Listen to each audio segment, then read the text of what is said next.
This Cotton Bowl Classic will be one for the ages as the Ohio State Buckeyes take on the Texas Longhorns. This game features two elite defenses and two explosive and exciting offenses.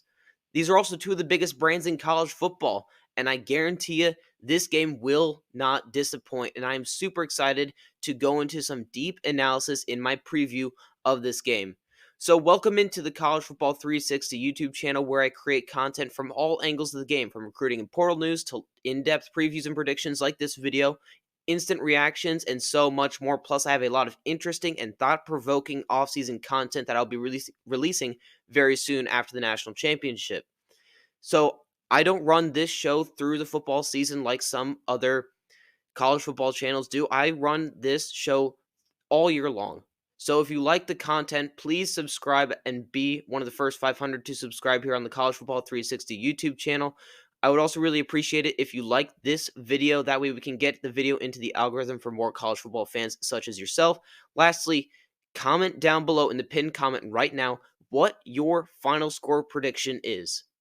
There will be 4 parts to this video. Number 1, recapping how we got here. Number 2, some storylines that I'm watching out for in this game.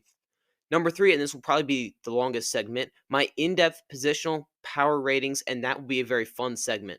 Then lastly, I will discuss my official prediction for this game.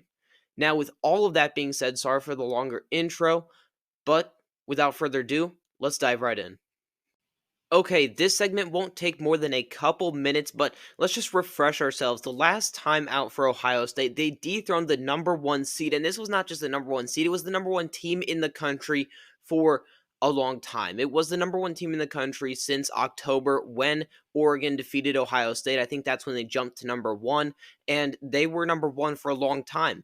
And dethroning number 1 in a neutral site in California is a great accomplishment for Ohio State, and they looked like the Ohio State, excuse me, and they looked like the number 1 team. They looked like the most dominant team out there. They outplayed Oregon on the field. They executed better than them. They game planned better than them.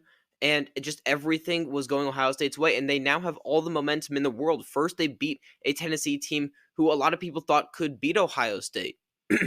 After Ohio State, excuse me, lost to Michigan, there are a lot of people saying out there, oh, Tennessee, SEC team going in there. They'll be ready and they might just beat Ohio State. Well, Ohio State beat them by like 50. And then you walk into Pasadena, California, and you beat the number 1 team by 20. And that was probably the closest the game had been. The game was not even close. It was 43 to nothing at one point in the game. So now they have all the momentum in the world. The question is, can they keep that momentum? We'll get to that in storylines in just a second.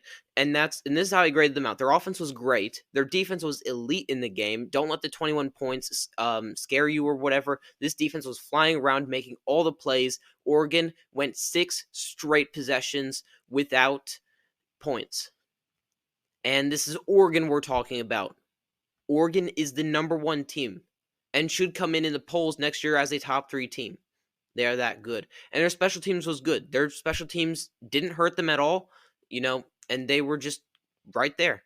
They didn't do anything special, but they didn't hurt them, and that's all that the special teams needs to be for Ohio State. All right, let's look at Texas. Their last time out, we know that they all coasted by Clemson. There was a little bit of a scare here and there, but they ended up winning that game 38-24 at home. And then they went and played the Big 12 champion, Arizona State, and they escaped that Peach Bowl with a W 39-31 in double overtime. As a whole, they didn't look like they should have. Texas should have came out and kicked their butt. Cam Skattebo was always going to be a problem for Texas, and Arizona State was going to put up a couple points here and there, but that is not how that game should have gone. Texas is a far better team. Their blue chip ratio in terms of talent is a lot higher than what Arizona State's was, and excuse me, it all comes down to a consistent issue with Texas is that they don't have the stamina to go all the way in a lot of these games. They start out really hot, and then, third quarter, fourth quarter, they start to waver and they're just not as dominant as they were in the first quarter, in the second quarter. So that's just been an issue that I've picked up on and noticed, and it seems to be true. And we'll see if that holds true in this upcoming game. However, they did come up clutch, and a win is a win. It's the college football playoff. A win is a win. It's not the regular season where it's like, oh, we're trying to estimate whether this win was better than this win, and they won by that many points, and this person, we're not doing that bull crap. A win is a win, and they advanced to the Final Four in the college football playoff. So kudos to them for doing that. And Quinn Ewers was very clutch in this game, and we'll get to Quinn Ewers, but he was wildly inconsistent as well. So on offense, I gave them an inconsistent grade, yet they were very clutch. So up and down. Defense, they played above average, but they weren't great, and they definitely were not elite like they should have been. And special teams was bad, and they definitely need to fix that. Burn Auburn couldn't hit the broadside of a barn. I mean, the only thing that they had going for them was that punt return early in the game, which stole some points away. But anyway, let's move on. All right, let's look at the storylines in this game. I got four of them. These are not inclusive. These are not the only four storylines. These are just some that I'm watching that I want to relay to you guys. Can Ohio State keep the pedal on the gas? It's kind of counterintuitive, but it is kind of hard to come off of two straight wins like this and be expected to perform the exact same way. You have to be a special kind of an elite team to do that, and I think Ohio State is. But can they keep their pedal on the gas? That's a big one for me. And can Texas UT? Texas is the only UT. It's not Tennessee. I'm just throwing that out there. Can UT continue the explosive plays? Because that's what has kept them in a lot of these games is the explosive plays. You figure out you look at OT, the big pass to Gunnar Helm to one play, one touchdown. Early in the game, 2 plays, 14 points. Well, 3 plays if you include the punt return. Just explosive plays have kept this team in the game. It hasn't really been the fundamental, hasn't been the methodical drives. It's been the explosive plays and the explosive drives, and there's nothing wrong with that. But they have to continue that in order to beat Ohio State. Excuse me. And how will Texas attack covering Jeremiah Smith? Because Jeremiah Smith is unguardable to a certain extent, but how will Texas attack him? They certainly can't be playing man coverage, or if they do, they have to shade like 3 players his way because he's that good of a player. And I mean, you saw it in the Oregon game. They came out and they played a little bit of man. They even shaded his way a little bit, and Smith just took off. And I think he had like 1 billion yards in that game. So, how is Texas going to cover Jeremiah Smith? And that's something that we're going to see very early in the game. And the last one here, how will Ohio State prepare for a different aerial attack? It's not Oregon's spread offense. This is the Steve Sarkisian offense, and it's very different than anything that they've played all year. So they have to they have to prepare really well for this very different aerial attack that Steve Sarkisian is going to throw at them. Right, here are my positional power ratings. We will be going through coaching, which you see here on the display right now. Then we'll go through the whole offense, the whole defense, and then, excuse me, the whole defense. So we'll start with coaching. At head coach, I'm going to give the nod to Steve Sarkisian. Now, that's head coach in game because this game will be played in a game.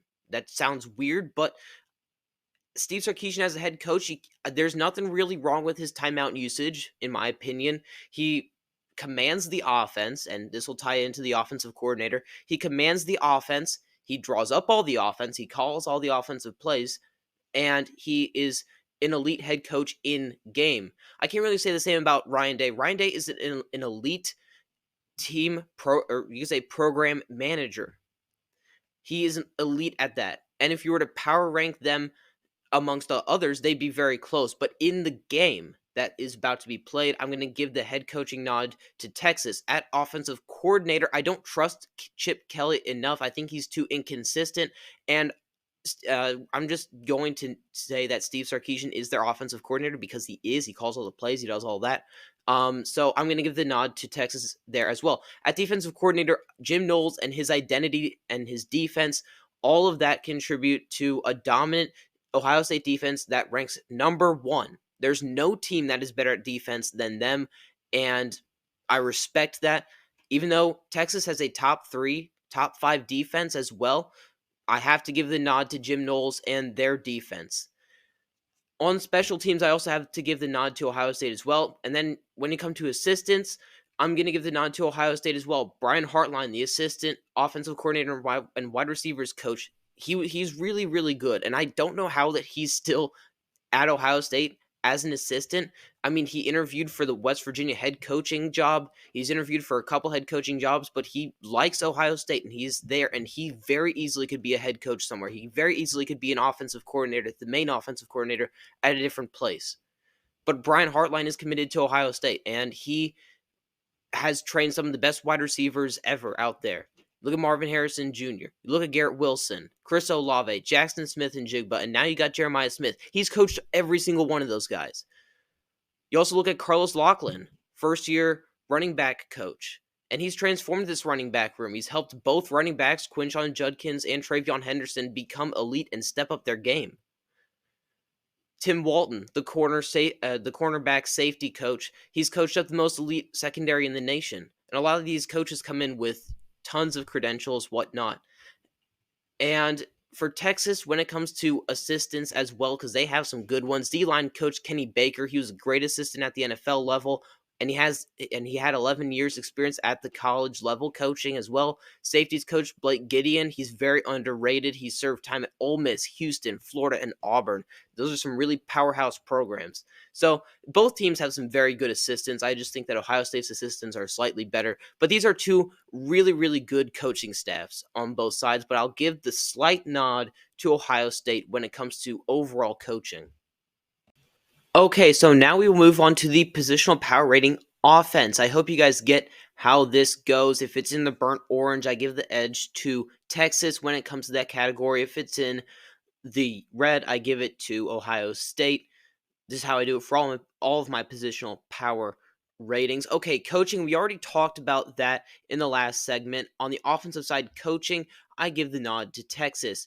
When it comes to quarterback, this is tough, but I'm going to have to go with Will Howard here. He's playing out of his mind at just the right time. Has he been perfect? No. But he has done exactly what Ohio State has needed him to do. This, coupled with the fact that while Ewers is definitely clutch and very talented, he is very inconsistent as a passer. One drive, he'll look like the top quarterback in the draft. The next drive, he'll look like a redshirt freshman getting his first collegiate snaps. So I take Howard's consistency and execution over Ewers. At running back, this one was quite easy for me. While Quintravian Wisner and Jaden Blue are both great running backs in their own right, they have areas of weakness and are not perfect running backs at all. On the other hand, you have one of the best running back tandems in the country in Quinshon Judkins and Travion Henderson. The only running back tandem, I would place in front of them would be Penn State's duo of Katron Allen and Nick Singleton. But that is neither here nor there. Judkins and Henderson have been elite for the Buckeyes, and frankly, it's a clear advantage for the Buckeyes as they use them very well, and they used them well in the Oregon game. Instead of just pounding them straight down the middle, they stretched it to the outside. You had a bunch of big runs, one by Travion Henderson. In my opinion, that just snapped Oregon, and Oregon could never come back after that run. At wide receiver, this one was a lot closer than the running backs. I still have to give the edge to the Buckeyes because of the fact that they have been playing out of their mind, as Jeremiah Smith is an absolute animal and cannot be covered, at least up to this point. And then you have the ultra-talented vet Emeka Egbuka that will probably go as a first-round pick, and no one really talks about him. And he's very talented, proven production, probably be a first-round pick. And he's a vet. That's important as well in this game. Then at the 3 and 4 wide receiver spot, you have Carnell Tate and Brandon Inniss, who were both consensus 5 stars, All-Americans, all that jazz, ultra-talented. And those two are really, really, really good as well. Jeremiah Smith gets a lot of the credit, and rightfully so, but this whole wide receiver room, I wouldn't say it's well-rounded just because of the amount of freshman talent that's in there, and there's only one vet in that room, basically. But it's a really exciting room, and there's a lot of good players in that room, not just Jeremiah Smith. Texas has a solid room, I'm not going to lie, with players such as Isaiah Bond, who will probably go within the first 2 rounds of the NFL draft, Matthew Golden, who's an elite playmaker as seen in the Peach Bowl, with a couple of spectacular catches, especially that one down the field, if you know what I'm talking about. Then the third and the rest of the wide receivers for UT, the production is spread out amongst Silas Bolden, Ryan Wingo, the freshman, and DeAndre Moore Jr. Good players, lots of talent, 5 stars, all of them. Just not thrown in there a whole lot, and they don't really have the numbers per se, but they have a ton of talent. With all that being said, I slightly favor Ohio State when it comes to the wide receivers. Now we go to tight end, where Gunnar Helm, I think, is a much better tight end than G. Scott Jr. You saw him in the Peach Bowl go off, and he was elite for them. He has really plus speed, and he's a really good route runner as well. He's a tight end that I look to be a very high draft pick when he does declare for the draft, and he's a very, very good tight end. He is second on the team in passing yards, well, receiving yards, excuse me, with 744. He has 7 touchdowns. That's big boy tight end yardage and stats there. Well, G. Scott Jr.'s only got about 150 yards. They don't use the tight end really at all in this system that they're running right now at Ohio State. Um, Hopefully that'll change. They got Max Clary coming in from Purdue. So next year, I hope that they go back to the tight end because they've had a lot of great tight ends come through the doors there at Ohio State. But there's a clear and obvious advantage when it comes to the tight ends with Texas. Now, the offensive line, I have offensive line, then run block and pass block. At offensive line, I think overall there's more talent and experience on the Texas side, plus the fact that Ohio State is missing their 2 best offensive linemen in Seth McLaughlin and Josh Simmons. Jake Majors, Hayden Connor, and Kelvin Banks are all NFL draft prospects, and Banks will most likely be a first rounder. And really, the only offensive lineman healthy that will be a draft prospect for Ohio State playing in this game would be tackle Josh Fryer, and he's probably going to go very late. Still a great player, but not an elite player like Kelvin Banks or Jake Majors. However, I still think via the scheme that they run, that Ohio State's offensive line is slightly better at pass blocking, and Texas has a better offensive line overall, like I said, but I think they're better at run blocking as well. The reason that they didn't have as many stats in the previous game in the Peach Bowl's bet is that they did a lot of passing. They didn't do a whole lot of running, so there aren't that great running stats in the Peach Bowl, but I still think that Texas is better at run blocking. When it comes to the scheme, Texas 100% has a better scheme, and this ties right into coaching. I should honestly have put scheme right next to coaching. So, largely the same argument here. The Sark offense is a college football staple and much better than the inconsistent Chip Kelly offense. Not saying that the Chip Kelly offense is bad. It definitely has its good days, and I think it's hitting its stride now. But I think Sark's is just overall better as a scheme. When it comes to talent, Bud Elliott's blue chip ratio tags Ohio State at 86% blue chip roster, and Texas came in at 70%. Ohio State is number 1 in this stat. And I will cite the same stat when we go to defense, but the talent is all over the field for Ohio State.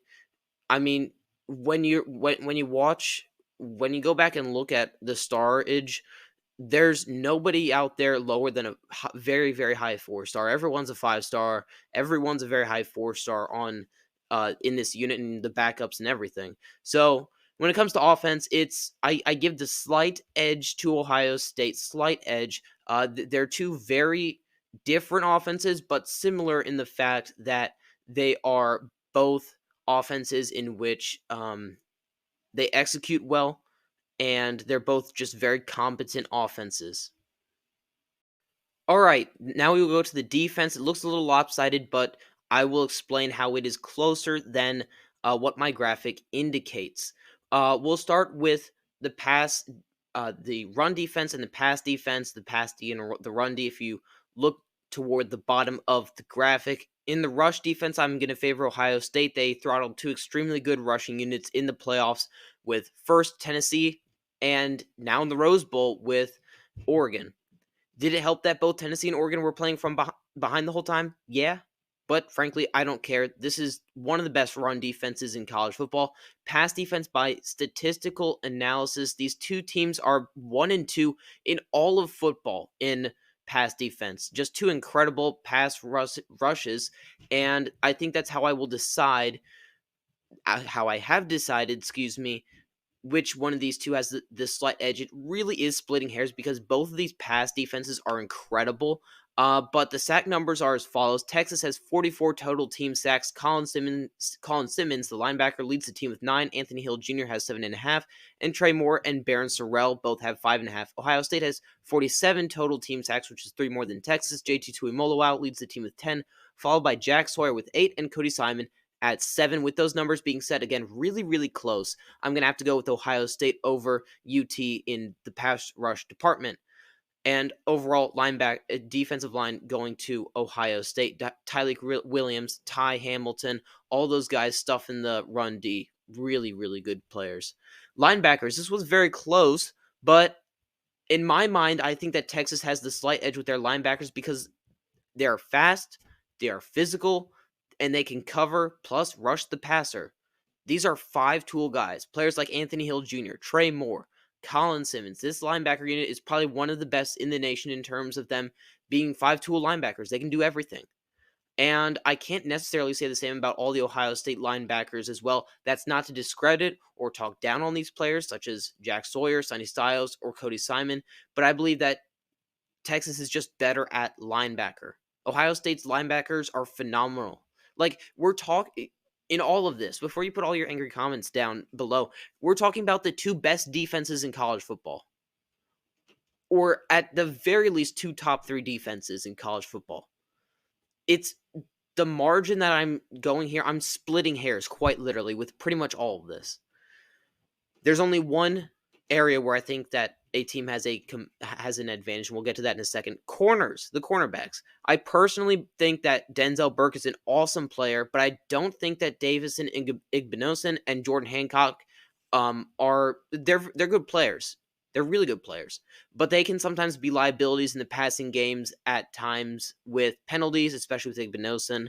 When I look at the Longhorns, corners in Jahdae Barron and Malik Muhammad, I think that they are more steady, and overall, I would give them a slight advantage over the Ohio State corners. I think that they're really good NFL draft potential guys. At safety, here's where I was just talking about. This is a clear advantage for Ohio State, as Caleb Downs is most likely the best player in college football, if not a top 3 player. You can't change my mind on that. Plus, Lathan Ransom, who, in my opinion, gets lost amongst this number 1 ranked defense and the safety room. He's number 2 in the safety room. He's a strong safety, but he is amazing, flat out amazing. Scheme, here you got to go with the Jim Knowles defense. It is the number 1 total defense in the country, and you can't get any better than it. So even though Texas's defense is number 3 or number 2 by some metrics, Ohio State's number 1. They're number 1. So scheme, you got to go with them. And again, talent, got to go with Ohio State here. Mention the blue chip ratio. And basically their whole defense will be leaving for the NFL, kind of like a Georgia Bulldogs 2022 scenario. They're pretty much their whole defense with like 2 exceptions. Like Caleb Downs is one of them off the top of my head, who's a sophomore, I think. But their whole defense, is pretty much going to the NFL. And that's a sign that, they're number 1. So that's my positional power rating on the defensive side. Okay, we are now at special teams. Special teams may not matter in the NFL anymore, but they darn sure matter in the college game as they have decided games. At coaching, we have to give the nod to Ohio State like we just did in the previous segment. At kicker, Ohio State has the advantage here because Jaden Fielding is a pretty darn good kicker. He has a 73% field goal percentage and hasn't missed a PAT. And Burnt Auburn can't hit the broadside of a barn, and they need him to be better to even have a chance of winning this game. I mean, it was so many clutch field goals that he missed. I say so many. This is an exaggeration. He missed about 2 or 3 field goals that would have comfortably let Texas win instead of them sweating it out. While both teams have a great returner in Silas Bolden and Caleb Downs, I think Texas has an advantage slightly here with Silas Bolden, as we saw how good and explosive. He's very explosive when he gets the ball in space, and he returned that opening punt of the Peach Bowl for a touchdown, giving the Longhorns a much-needed early lead. Downs is a great returner for the Buckeyes, don't get me wrong, but I just don't think he is as explosive as a returner than Silas Bolden. At punter, you basically have the same player. Joe McGuire has 40 punts for an average of 41.8. As for UT, Michael Kern has 35 punts for an average of 41.2. So they're basically the same, so I don't see a clear advantage here, which is why it's in white. So there you have it. These are my full positional power rankings. Now let's move on to the last segment, the prediction. Okay, thank you guys for sticking around for so long.